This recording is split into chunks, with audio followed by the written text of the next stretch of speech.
Are you tired of cold pitching your leads and getting zero responses? Listen, what if you can nurture your leads in a way that they actually appreciate you and you end up creating a solid relationship in the process? Well, good news, in this video, we're talking all about lead nurturing without pitching. And make sure you stay around till the end because I'm going to be reviewing a framework that's not only going to be nurturing your leads, but also getting your leads to promote you. So let's dive in. By the way, if this is our first time meeting, my name's Emmanuel, and this channel is all about guiding you through really the challenges of being a solopreneur trying to scale. And the goal around here, pretty simple. Just want to give you some proven frameworks that you can implement today. And really for the sake of this video, will help you with your lead nurturing. Okay, so before I dive into the practical stuff, let's really talk about where you are now. In sales, you're typically taught to ABC, or always be closing. But what if I told you that that mindset is actually doing more harm than good? You see, in order for you to effectively nurture leads, especially if you have an extremely long sales cycle, like for example, real estate, we need to put value in the relationship building part of the lead nurturing and really put that in the forefront of all of our interactions. And when we make this shift in perspective, we'll be able to actually foster better relationships, but more importantly, we get our leads to engage with us. Now, I got 5 pro tips for you, but in order to get these 5 pro tips to really work for you, I need to lay down a very simple yet effective system for annotating information about our leads. Because at the end of the day, the more that we know about our leads, the better we'll be able to build rapport, and the faster and easier it is going to be to really convert them into clients. So in plain speak, you just need a system to keep notes on your leads. Now, you can use whatever software to log this information, like if you have a CRM, go for it. Or if you're just starting off, maybe use like a Google spreadsheet or some Google Docs, that'll work too. But at the end of the day, at least for me, I found it easiest to keep track of lead information by creating prompts and then filling in these prompts or these blanks with whatever information I'm able to collect from a lead. That said, there are 3 main categories for prompts. The first one being personal insights, the second being challenges, and the third being feedback and objection. Now, under personal insight prompts, these are really the questions I'm trying to answer. 1, what hobbies or interests does this lead have? 2, what are their goals and aspirations? And 3, do they have any favorite type of content or a preferred way to communicate? Under challenges, these are the prompts or the questions that I'm trying to answer.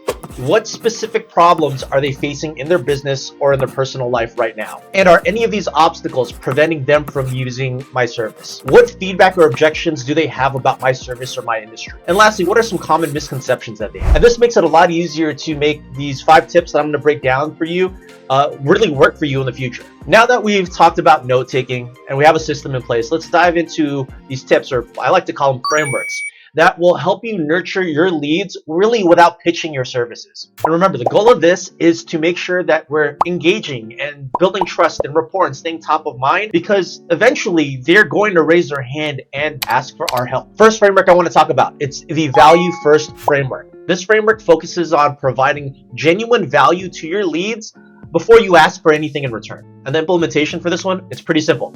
You're just going to be sharing educational content consistently. Share it on your blog, on your videos, on your social media. And the practicality of this becomes super useful if you know their objections. Then you can essentially indirectly create content that solves those objections in the form of your videos or your emails or your social media posts. All right, next framework I want to talk about, framework number 2, is a framework called the relationship building framework. Now, this is all about building strength in your relationships with your leads by engaging and really just at the end of the day, showing that you care. And we do this by really focusing and creating a solid connection with our leads. In terms of implementation, this looks like scheduling regular check-ins, but the key here is that you gotta make them look like a one-to-one check-in. You can't just mass market a check-in or mass email a check-in. You gotta make it look like a one-to-one message, really just seeing how they're doing and looking at their well-being. Key point here is that it does not necessarily need to be about business. Check in on their lives.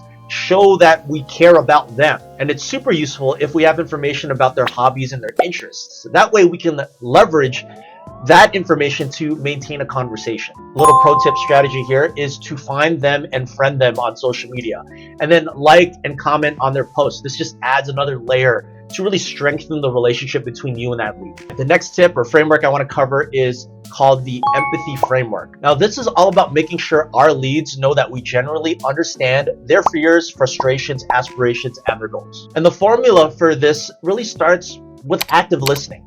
You got to pay attention to their stories, like everything that they're sharing. Now, the super important thing here is that you need to listen to everything, not just the information that they're giving you about their business.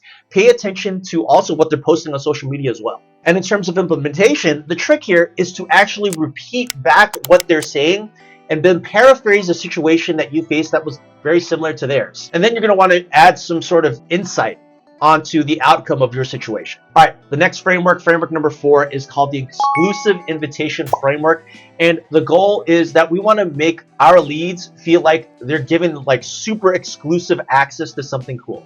And the way that this one works is simple. We need to invite them to a thing. It can be anything, an event, a webinar, a workshop, a cool experience, hey, to the movies.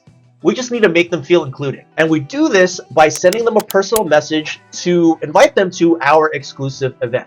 By the way, I did a really great video about some introverted ways to bring in some leads, and one of them is doing a live stream. And if you can create a strategy where you're maybe doing a live stream a week, inviting them to that, it's pretty easy. And then after the invite, we really just follow up with a FOMO message because they didn't show up, or maybe a big takeaway and get some feedback from them. You see, when we invite our leads to something, at the end of the day, it makes them feel important and it makes them feel special. And also real quick, if you're enjoying this video so far, please be sure you give us the thumbs up and that subscribe button, all that fun stuff. You know how it goes. Last framework I want to talk about. It's called the Spotlight framework, and it's really designed to spotlight your leads. Now, this actually checks a couple boxes that are going to be super useful to you. Number 1, it's a great way to nurture your leads. Number 2, it's a great way to create content on their behalf by promoting them to your sphere or your audience. And 3, it hopefully gets them to promote you through this cool thing that you're doing because of the law of reciprocity. Now, the way this one works is real simple too. When a lead enters into your world, what you're going to do is you're going to want to try to identify something really unique about them. It could be an expertise, it could be a hobby, it could be an experience. The criteria here is that it needs to be something of value or something inspiring. And then from there, what you're going to do is you're just going to make them a star. So conduct a quick interview, capture their unique story, and then create a post or an email or a video and then share it. Look, your leads are going to feel super appreciative of you promoting them, that they're likely going to share that content in the process. And through the process of them sharing that content to their audience, at the end of the day, it ends up promoting you. And the big bonus here is that you'll potentially get more leads through their audience.